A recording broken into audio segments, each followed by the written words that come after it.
in U.S. history. And those are some of the headlines. This is Democracy Now!, democracynow.org, the War and Peace Report. I'm Amy Goodman. We're on the road in Syracuse, New York.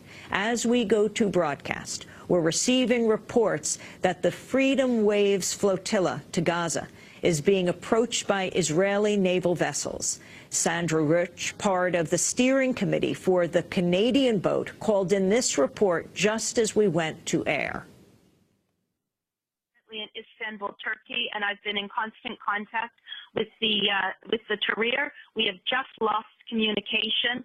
The last thing we heard was from Finton Lane of the Irish boat that they could see the Israeli army or navy offshore, and they are at 51 nautical miles from Gaza. So we have now lost communication completely with our boats. As we broadcast now, a Canadian and Irish boat are en route to Gaza, about 48 nautical miles from their destination. The Freedom Waves to Gaza flotilla marks the latest attempt by international activists to break the Israeli naval blockade of Gaza. Earlier this year, Greece blocked the departure of several ships from another flotilla heading to the region. In 2010, Israeli forces killed 9 Turkish activists, including a U.S. citizen, on an aid boat called the Mavi Marmara, which was part of the first such international flotilla. The Canadian boat is called Tahrir, Arabic for liberation. Democracy Now! Correspondent Jihan Hafiz is on board the Tahrir. She filed this report. It's the second day of the Freedom Waves to Gaza flotilla, and the Tahrir moved closer to its destination on Thursday. However, organizers remain on high alert. The Israeli Defense Forces threatened to block the boats from breaching the Gaza blockade by sea. Delegates and journalists met to discuss the Israeli Navy intercepting the boats and the possibility of violent confrontation. How you react to it? After weeks of secretly planning the flotilla, activists with a Canadian boat finally made physical contact with their Irish counterparts. Although the boats did not exchange passengers due to rough waters, their proximity boosted the spirits of those on both vessels. Activists understand their strength is not in numbers, but rather in the powerfully symbolic act of attempting to break the siege despite the risk of another violent attack by the Israeli Navy. Michael Coleman from Sydney, Australia. I'm representing the Free Gaza Australia on the first Freedom Waves flotilla to Gaza. My family and friends are very supportive, and I haven't had to sort of choose between too many things. It is a financial strain on me, as I'm only a youth worker, and you know, social services don't get paid that well, but it's money well spent in my opinion. Michael attempted to reach Gaza in the summer, but never made it when the Greek government prevented the Tahrir from leaving the country. This time, he serves as a member of the crew and expresses his satisfaction about his efforts to end Israel's 4-year blockade of the Gaza Strip. Well, I tried to tone down my expectations on this trip because last time when we tried to sail out of Crete in June and July, we hit a wall of bureaucratic obstacles which I didn't anticipate, and I came back with a definite sense of frustration. So I was keen not to have too many high hopes for this trip, but it's with great joy I tell you I'm now sitting in international waters, and we got over the bureaucracy in Turkey, and now Gaza awaits us. Yes, there is a level of nerves about being confronted by what I like to term the IOF, the Israeli Occupation Forces. They have a long history of targeting peaceful protesters with violence, which is totally unacceptable, but that's meant as a deterrent to us. Ihab Lutayef, one of the organizers of the Canadian boat to Gaza, and a delegate on board towards Gaza. It's now 7:30 Friday morning. We are approaching the 100 nautical mile point away from Gaza, which is usually the point where Israel declares starts the blockade. So at this point we are getting anxious in a way to know when will they put a blackout on our communications, if they will put it, when will they try to come on board us, will they try to come on board us. All these questions are now at the moment of truth. The major preparation we did is to prepare that we don't want anybody to act in any violent way or in any way that can even induce violence by the Israelis. All the spirits are good. Everybody's cooperating. We feel that we really have a very successful mission up to now. Everybody is happy with what's happening, and we are still hopeful to get to Gaza, actually. Majd Khayal, a 20-year-old university student, is the only Palestinian on board. What is life like for you in Israel? The question of who I am was always not only for me, for all the Palestinians that grow in Israel. This is the question of identity, of who I am. I'm Palestinian, but I'm not. But I have a blue ID, which is the Israeli ID. Being Palestinian is not something that you choose. I didn't choose to be part of the struggle. It's not. I didn't make this choice. I was born with it. I was born with the fact that I am suffering from the rest of the state, that I am not a citizen in this state, or citizen in a lower place than the Jewish citizen in Israel. How do you feel about being the only Palestinian on this trip? I feel sorry. I think that it has to be more Palestinians on the boats and in all the boats. I think it has to be Palestinian boats from different places in Europe. I hope it will be soon. Not only for Gaza, I really think that we have an idea of the return boats of refugees that try to get to Jaffa or to Haifa or to Akka, to the cities that their parents were born in. And I believe that only the Palestinian people can liberate itself. We need the support, and we need the whole world to stand with us. But I believe that only the Palestinian people can fight for its right. Only the Palestinian people can really liberate itself and liberate Palestine from the colonization.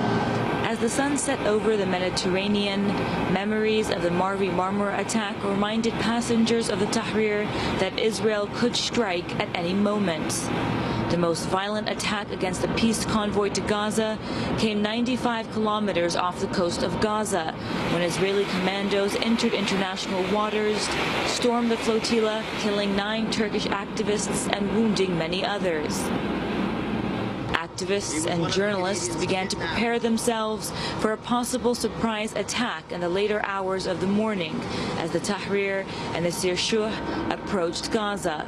They expect to come within 100 kilometers from the coast sometime during the evening. Jahan Hafiz for Democracy Now! On the Tahrir en route to Gaza.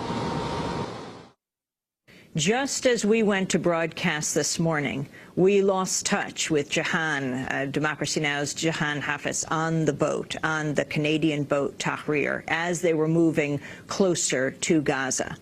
But at this point, we have word that Israeli naval ships have surrounded both the Canadian and the Irish boat in the flotilla. But before we lost contact, Jahan filed this update.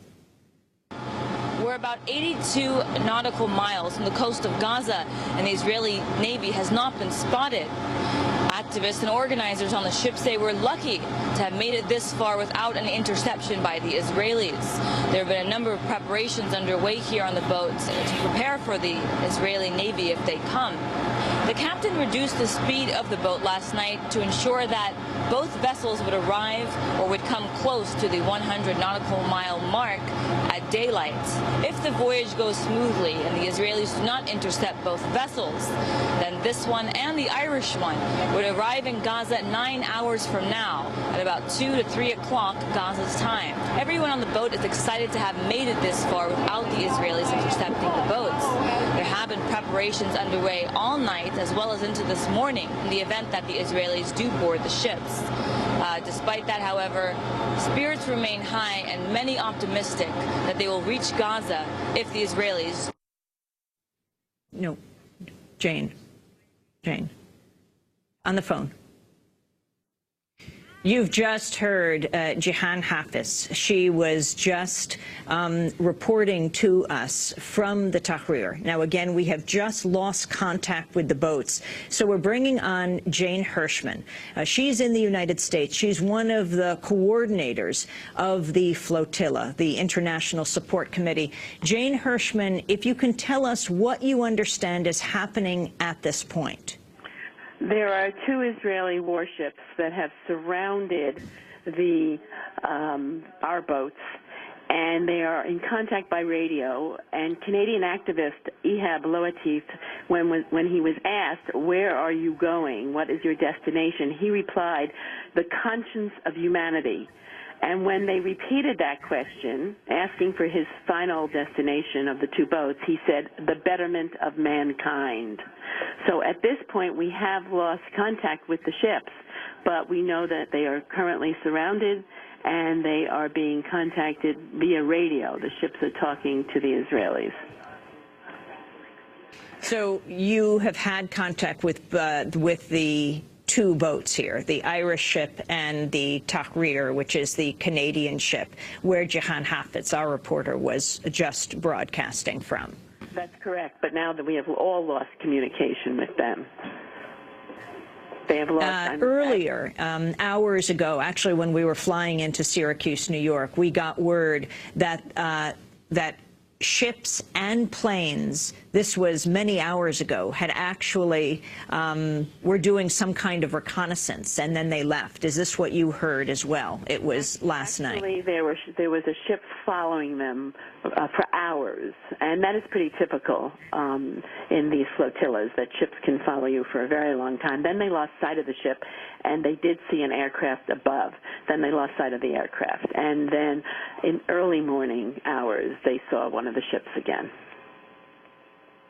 So Jane Hirschman, you were on the Audacity of Hope. You were on one of the boats in the flotilla that attempted to leave Greece a few months ago. That was a U.S. flagged ship. The significance of this secret two-boat flotilla that did make it out of a Turkish port, and we'll see what happens right now. Right. I wasn't on the boat. I was one of the organizers of the boat. But it's very important that this time we kept it secret. Very, very few people knew. And we had to keep it secret because this is a civil society action. It is not a governmental one. And we wanted no interference from any governments because we wanted to do this, and the only way was to keep it very, very secret.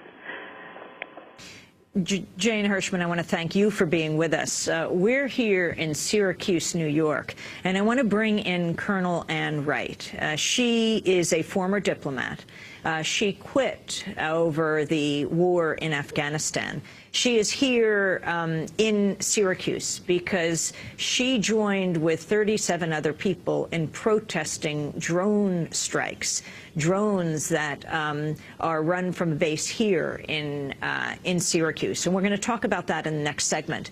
But Colonel Ann Wright, you were on the Audacity of Hope. In fact, you were on the first international flotilla that was challenging the Israeli naval blockade of Gaza. You were on the boat next to the Mavi Marmara, where 9 Turkish citizens were killed by the Israeli military. One of those activists who were killed was actually a U.S. citizen, born not far from where we are now in Syracuse, New York. Can you talk about the significance of, at this point, what we know is 2 boats? We lost touch with the Canadian boat about 48 nautical miles from Gaza, but now being surrounded by Israeli Navy, but making their way, attempting to Gaza. Well, I can imagine what's going on those boats. As the Israeli commandos boarded us in 2010, they storm on board. There's lots of noise. There's lots of yelling. There's weapons being pointed at people. Get down, don't talk, don't do anything. It's a very scary time, quite honestly. But it's scary, but it's the thing that these people want to be doing. There are 27 people among the 2 boats. They want to be a part of the wave of citizen activists who continue to challenge the Israeli naval blockade of Gaza. Describe what happened as you were next to the Mavi Marmara, the Turkish ship. What was the name of your boat? Our boat was the Challenger 2. How far were you from the Mavi Marmara? Initially, we were about 100 yards off its port stern, and we saw helicopters coming over, starting the assault on the Mavi Marmara. We saw commandos from the boat shooting what we didn't know at the time was live ammunition up into the stern of the Mavi Marmara. And then after about 2 minutes of that, we then took off and tried to outrun the patrol boats. And how far were you from Gaza? We were about 70 miles from Gaza. We were quite far away in international waters, as are these two boats. Still 48 miles is still in international waters. Mm-hmm. How many people were on your boat, and why you, a colonel, U.S. military, a former ambassador, deputy ambassador to Mongolia? You quit under President George W. Bush. Why did you go on this boat? Well, in my letter of resignation to President Bush, not only did I resign over the Iraq War, but also in my letter I mentioned the unequal policies that we have on the Palestine and Israel, and I felt it was important to put my voice and my body where it counted, and to be a part of an international group to challenge the Israeli naval blockade of Gaza. The Israeli military says they just don't want weapons being brought into Gaza. Well, and these flotillas, these boats on the flotillas are not bringing in weapons, and they very well know that.